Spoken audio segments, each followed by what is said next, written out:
નમસ્કાર ગુજરાતવાસીઓ, ફરી એક વખત આપ સર્વે મિત્રોનું હાર્દિક સ્વાગત છે આજના તાજા અને નવા હવામાન સમાચારના વિડીયોની અંદર। મિત્રો આજે થઈ છે 7 સપ્ટેમ્બર અને વાર થયો છે રવિવાર અને રજાનો વાર। સાથે મિત્રો આજે ભાદરવી પૂનમ છે અને મિત્રો કહી શકાય કે આજે ચંદ્રગ્રહણ છે। 50 વર્ષ પછી આ ચંદ્રગ્રહણ છે જોવા મળવાનું છે અને આ સાથે જ ગુજરાત તરફ જે બંગાળની ખાડીવાળી વરસાદી સિસ્ટમ આવી હતી, જે લો પ્રેશરવાળી વરસાદી સિસ્ટમ હતી, એ ડિપ્રેશનની અંદર કન્વર્ટ થઈ ગઈ છે। એટલે કે મિત્રો ગુજરાતના અત્યારે જાણીશું કે કયા કયા વિસ્તારોની અંદર અત્યારે ધોધમાર વરસાદની સાથે વાવાઝોડાની અસર પણ જોવા મળી છે।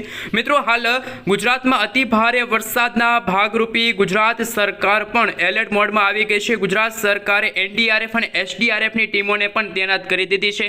મિત્રો ગુજરાતમાં આકાશ પાતાળ એક થતું જોવા મળી રહ્યું છે। ગુજરાતમાં આ વાવાઝોડું છે એ કચ્છ છે, બનાસકાંઠા, સાબરકાંઠા, અરવલ્લી, મહીસાગર, દાહોદ લાગુ વિસ્તારને છે એ આખા સાફ કરતા જોવા મળી રહ્યા છે આ વરસાદી સિસ્ટમ। અને મિત્રો કહી શકીએ કે આજે ઉત્તર ગુજરાતના તમામ જિલ્લાઓ છે એ આજે પાણીમાં ડૂબતા જોવા મળવાના છે। આજે મિત્રો કહી શકાય કે 100 થી પણ વધુ ગામડાઓ છે એ પાણીમાં ડૂબતા જોવા મળવાના છે। નદી નાળાઓ છલકાશે। નદી નાળાઓ છલકાવાની સાથે કહી શકાય કે મિત્રો ગુજરાતમાં આજે ભારેથી ભારે વરસાદની આગાહી વચ્ચે હવામાન વિભાગ તરફથી રેડ એલર્ટની જે વોર્નિંગ છે જાહેર કરી દેવામાં આવી છે। આગામી 3 કલાક માટે ગુજરાતવાસીઓ આજના વિડીયોને અંત સુધી જાણી લેજો, સૂતા નહીં જાગતા રહેજો। સાથે મિત્રો આપણે આજના વિડીયોની અંદર એ પણ જાણીશું કે ચંદ્રગ્રહણનો સમય કયો છે અને ચંદ્રગ્રહણ દરમિયાન શું કરવું શું ન કરવું, આ તમામ મિત્રો વિગતો છે આપણે આજના આ વિડીયોની અંદર જાણવાના છીએ। આ સાથે અંબાલાલ પટેલ સાથે પરેશભાઈ ગોસ્વામી શું નવી નક્કોર આગાહી વ્યક્ત કરી છે। મિત્રો આ વરસાદનો રાઉન્ડ છે 7 તારીખ, 8 તારીખ અને 9 તારીખનો છે, તો આગામી 2 દિવસ સુધી કેવું ગુજરાતનું હવામાન જોવા મળશે? શું મિત્રો ગુજરાતમાં હજુ પણ 15 થી લઈને 20 ઇંચ સુધીના વરસાદની આગાહી સામે આવી છે? જે રીતે મિત્રો પંજાબની હાલત થઈ ગઈ છે એવી હાલત હવે ઉત્તર ગુજરાતના ભાગોની અંદર વર્તાશે, એવી પણ મિત્રો ડરામની આગાહી અંબાલાલ પટેલે વ્યક્ત કરી છે। ચંદ્રગ્રહણને લઈને મિત્રો શું નવા અપડેટ સામે આવી રહ્યા છે, તમામ અપડેટો એક પછી એક મેળવીએ એ પહેલા મિત્રો તમે જો આ અમારી ગુજ્જુ વેધર યુટ્યુબ ચેનલ ઉપર નવા છો તો ખાસ કરીને વિડીયોને લાઇક કરી ચેનલને સબસ્ક્રાઇબ કરવાનું ના ભૂલતા। હાલ મિત્રો તમે જોઈ શકો છો અત્યારે જે વરસાદી સિસ્ટમ છે ડિપ્રેશનની અંદર કન્વર્ટ થતા અતિ ભારે વરસાદની આગાહી હવામાન વિભાગે વ્યક્ત કરી છે। મિત્રો અત્યારે આખા ગુજરાતમાં ભારેથી ભારે વરસાદ પડવાને લઈને હવામાન વિભાગ તરફથી રેડ એલર્ટની જે વોર્નિંગ છે આપી દેવામાં આવી છે, જેમાં કચ્છ છે, સાથે મિત્રો કચ્છની સાથે સૌરાષ્ટ્રના પણ દરિયાઈ કાંઠાના ભાગોની અંદર અત્યારે હલચલ સક્રિય થઈ છે। ગુજરાતના ઘણા બધા ભાગોની અંદર અત્યારે તોફાની પવનો ફૂંકાઈ રહ્યા છે। અતિશય ભારે વરસાદને કારણે મિત્રો કહી શકે કે આ વરસાદી સિસ્ટમ છે ડિપ્રેશનની અંદર કન્વર્ટ થતા ગુજરાતમાં વાવાઝોડાનો ખતરો ટોળાઈ રહ્યો છે। મિત્રો આજે રાત્રિના સમયગાળા દરમિયાન ખાસ બનાસકાંઠા, સાબરકાંઠા, અરવલ્લી, મહીસાગર, દાહોદ, કચ્છમાં અત્યંત ભારે વરસાદ, તો મોરબી, સુરેન્દ્રનગર, રાજકોટ, પાટણ, ગાંધીનગર અને મહીસાગર જિલ્લાની અંદર પણ અત્યંત ભારે વરસાદની આગાહી છે હવામાન વિભાગે વ્યક્ત કરી છે।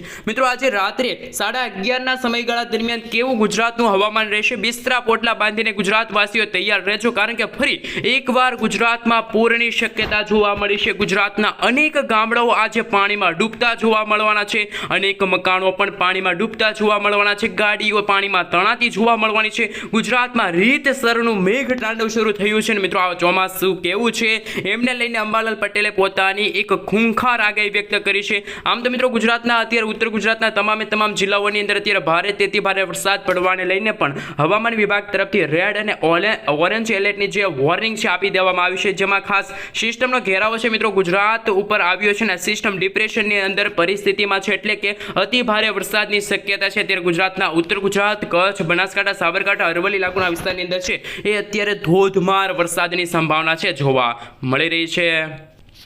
હાલ મિત્રો તમે તમારા મોબાઈલ સ્ક્રીનની અંદર જોઈ શકો છો કે આ વરસાદી સિસ્ટમ છે કે જે અત્યારે ઉત્તર ગુજરાતના ખાસ કરીને બનાસકાંઠા, સાબરકાંઠા, અરવલ્લી, મહીસાગર, પાલનપુર લાગુના વિસ્તારથી લઈને ઉત્તર ગુજરાતના ભાગોની સાથે કચ્છ લાગુના વિસ્તારો સુધી આ વરસાદી સિસ્ટમ છે આવી પહોંચી છે, જેના કારણે મિત્રો ગુજરાતમાં અત્યારે વીજળીના ચમકારાની સાથે ધોધમાર વરસાદ છે ગુજરાતમાં પડી રહ્યો છે। આ સાથે મિત્રો જો સૌરાષ્ટ્રની વાત કરવામાં આવે તો સૌરાષ્ટ્રના પણ દરિયાઈ કાંઠાના ભાગોની અંદર હલચલ સક્રિય થઈ છે।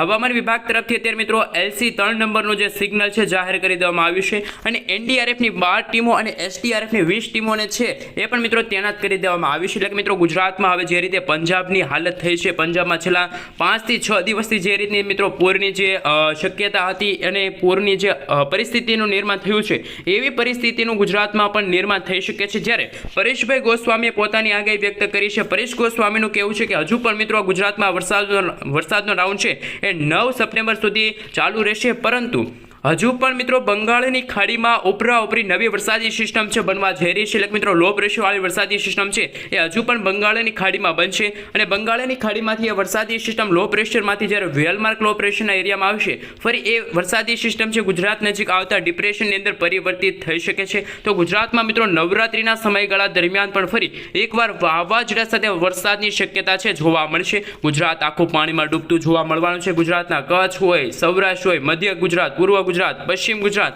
આમ તો મિત્રો ગુજરાતના 100% વિસ્તારોની અંદર અત્યારે અત્યંત ભારે વરસાદની આગાહી છે કે જે હવામાન વિભાગે વ્યક્ત કરી છે. ખાસ મિત્રો જે અત્યારે જે વરસાદી સિસ્ટમ ડિપ્રેશનની અંદર કન્વર્ટ થઈ છે તો આજે ઘરની બહાર નીકળતા નહીં, ઘરની અંદર પૂરાઈને રહેજો, બિસ્તરા પોટલા બાંધીને પણ તૈયાર રહેજો, કારણ કે મિત્રો ગુજરાતમાં નદીઓ બે કાંઠે વહેતી જોવા મળી છે. જલાશયોના ખાસ મિત્રો જે ડેમો છે એમાં પણ પાણીના જળસ્તરોમાં વધારો થયો છે. આમ તો મિત્રો કહી શકે કે આ વર્ષ 2025નું ચોમાસું છે એ ખૂબ જ ખતરનાક સાબિત થઈ રહ્યું છે, કારણ કે અમુક વિસ્તારોની અંદર તો મિત્રો ગણતરીની કલાકોમાં 10-10 ઇંચ સુધીના વરસાદ પડી રહ્યા છે. આપ ફાટ્યા હોય તેવા હવામાન સમાચાર છે. હવે અમે તમને સેટેલાઇટ પિક્ચરના માધ્યમથી જણાવીશું કે કઈ રીતે આ વરસાદી સિસ્ટમ છે કે જેનો ઘેરાવો ગુજરાત નજીક પહોંચ્યો છે અને ગુજરાતના કયા કયા જિલ્લાઓની અંદર અત્યારે અત્યંત ભારે વરસાદ છે એ જોવા મળી રહ્યા છે. આમ તો મિત્રો જો સમગ્ર આ હવામાન સમાચારની અંદર વાત કરવામાં આવે તો અંબાલાલ પટેલે મિત્રો નક્ષત્રના આધારે પણ આગાહી કરી હતી અને ચંદ્રગ્રહણને લઈને પણ પોતાની આગાહીઓ છે વ્યક્ત કરી છે. હવામાન નિષ્ણાત અંબાલાલ પટેલે જણાવ્યું કે ગુજરાતમાં આવનારા 2 થી 3 દિવસ દરમિયાન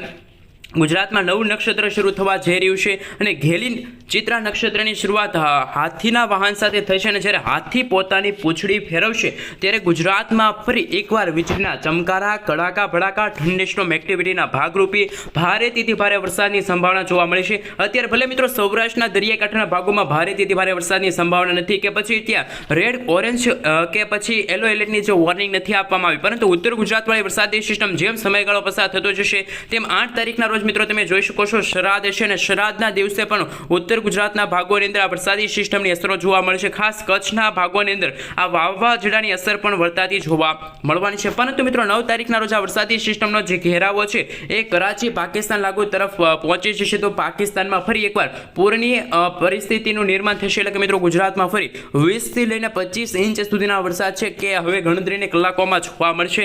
10 તારીખના રોજ તમે જોઈ શકો છો આ વરસાદી સિસ્ટમ અરબ સાગરના દરિયામાં આગળ વધશે, જેના કારણે મિત્રો જેમ સમયગાળો પસાર થતો જશે તેમ 11 તારીખના રોજ અને 12 તારીખના રોજ પણ ગુજરાતના વાતાવરણની મોટી અસ્થિરતા સર્જાશે. ગુજરાતમાં મિત્રો ફરી એકવાર બંગાળની ખાડીમાં નવું લો પ્રેશરવાળી વરસાદી સિસ્ટમ બનવા જઈ રહી છે. હવે મિત્રો અમદાવાદ હવામાન વિભાગ તરફથી સમગ્ર ગુજરાત રાજ્યનો જે નકશો જાહેર થયો છે એ નકશા વિશે વાત કરીશું કે કયા જિલ્લાની અંદર અત્યારે કેવા પ્રકારનો જે વોર્નિંગનો મેપ છે એ જાહેર કરી દેવામાં આવ્યો છે.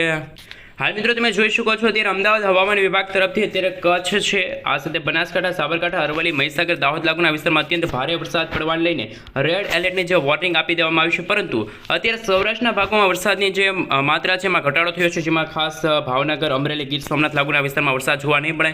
પરંતુ મિત્રો જેમ સમયગાળો પસાર થતો જશે તેમ ગુજરાતમાં વરસાદની શક્યતા અને વિસ્તારમાં બંનેમાં ઘટાડો થશે. આવતીકાલે મિત્રો ખાસ કરીને જો વાત કરીએ તો કચ્છ, બનાસકાંઠા, સાબરકાંઠા, અરવલ્લી, મહીસાગર, દાહોદની સાથે સાથે કહી શકાય કે દેવભૂમિ દ્વારકા છે, જૂનાગઢ છે, જામનગર છે, રાજકોટ છે, મોરબી છે, સુરેન્દ્રનગર લાગુના વિસ્તારની અંદર હવામાન વિભાગ તરફથી હાલ મિત્રો યલો એલર્ટની જે વોર્નિંગ છે આપી દેવામાં આવી છે. દક્ષિણ ગુજરાતના ભાગોની અંદર જો વાત કરવામાં આવે તો વાતાવરણ સૂકું જોવા મળવાનું છે. હવે મિત્રો આપણે ચંદ્રગ્રહણને લઈને વાત કરીશું કે ચંદ્રગ્રહણના દિવસે શું એટલે કે મિત્રો આજે રાત્રે શું કરવું અને શું ન કરવું અને ચંદ્રગ્રહણનો સમય કયો છે.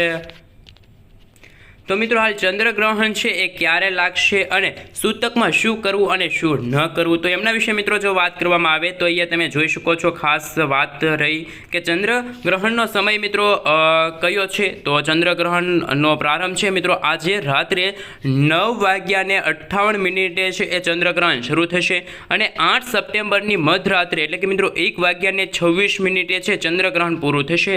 ચંદ્રગ્રહણનો પીક ટાઈમ છે રાત્રે, ખાસ કરી મિત્રો રાત્રે છે એ 11:42 ચંદ્રગ્રહણનો જે ખતરનાક સમય છે એ શરૂ થશે અને એટલે કે ભારતમાં આ ગ્રહણની કુલ અવધિ છે 3 કલાક અને 28 મિનિટ સુધીની રહેશે. આ સાથે મિત્રો ચંદ્રગ્રહણનો સૂતક સમય કયો છે તો કે શાસ્ત્રો અનુસાર ચંદ્રગ્રહણ છે એ 9 કલાક પહેલા સૂતક કાળ શરૂ થશે અને પૂર્ણ છે મિત્રો 7 સપ્ટેમ્બરના 9 ને ખાસ કે મિત્રો 58 મિનિટે છે એ લાગશે. તેથી મિત્રો તેનો સૂતક કાળ પણ બપોરના એટલે કે મિત્રો ખાસ કરીને વાત કરીએ તો 12:57 વાગ્યાથી છે મિત્રો શરૂ થઈ જશે. એટલે કે મિત્રો હાલ વાત કરીએ તો સૂતક કાળ દરમિયાન શું કરવું શું ન કરવું, તો આ સમયગાળા દરમિયાન મિત્રો ભોજનની મનાઈ છે. એટલે કે મિત્રો જમવાનું નથી. ચંદ્રગ્રહણ દરમિયાન ભગવાનના મંત્રોના જાપ કરવાના છે. ગ્રહણ બાદ શુદ્ધ જળથી છે મિત્રો સ્નાન કરવાનું છે. ગરીબોને દાન આપવાનું છે. આ સાથે મિત્રો મંદિરોમાં પૂજારીઓને વસ્ત્ર અને દક્ષાનું પણ મિત્રો ખાસ પૈસાનું છે દાન કરવાનું રહેશે. ક્યાં ક્યાં દેખાશે આ ચંદ્રગ્રહણ, તો કે મિત્રો ભારતમાં, યુરોપ છે, ખાસ મિત્રો ભારત ઉપરાંત યુરોપ છે, એશિયા છે, આ સાથે ઓસ્ટ્રેલિયા છે, ન્યૂઝીલેન્ડ છે, અમેરિકા છે, ફિજી છે, એટલાન્ટિકા જે કેટલાક ભાગો છે ત્યાં આ ચંદ્રગ્રહણ છે જોવા મળશે. આ સાથે મિત્રો ગુજરાતમાં હવે હવામાન કેવું છે એમના વિશે વાત કરીએ તો ગુજરાતમાં આજે ભારેથી ભારે વરસાદની આગાહી છે હવામાન વિભાગ દ્વારા કરવામાં આવી છે. એક સાથે વરસાદી સિસ્ટમ 4 સક્રિય થઈ છે, જેના કારણે રાજ્યમાં સાર્વત્રિક વરસાદની આગાહી હવામાન વિભાગે કરી છે. કચ્છ છે, બનાસકાંઠામાં અત્યંત ભારે વરસાદનું રેડ એલર્ટ છે હવામાન વિભાગે જાહેર કર્યું છે. મહેસાણા છે, અરવલ્લીમાં અત્યંત ભારે વરસાદનું પણ રેડ એલર્ટ છે હવામાન વિભાગે જાહેર કર્યું છે. એક સાથે 4 સિસ્ટમ સક્રિય થતાં ગુજરાતમાં આકાશ પાતાળ એક થતું હોય તેવા હવામાન સમાચાર છે. આમ ગુજરાતમાં હાલ મિત્રો 4 સિસ્ટમ સક્રિય હોવાના કારણે લો પ્રેશર છે, અપર એર સાયક્લોનિક સર્ક્યુલેશન છે, સ્ટફ લાઇન પસાર થતા રાજ્યમાં વરસાદની આગાહી કરવામાં આવી છે. પોર્ટ પર મિત્રો LC 3 નંબરનું સિગ્નલ છે પણ જાહેર કરી દેવામાં આવ્યું છે. ગુજરાતમાં 2 દિવસ દરમિયાન અત્યંત ભારે વરસાદની આગાહી હવામાન વિભાગે કરી છે, જેમાં રાજ્યના બનાસકાંઠા છે, સાબરકાંઠા છે, અરવલ્લી છે, મહીસાગર છે, દાહોદ લાગુના વિસ્તારમાં અત્યંત ભારે વરસાદ જોવા મળશે.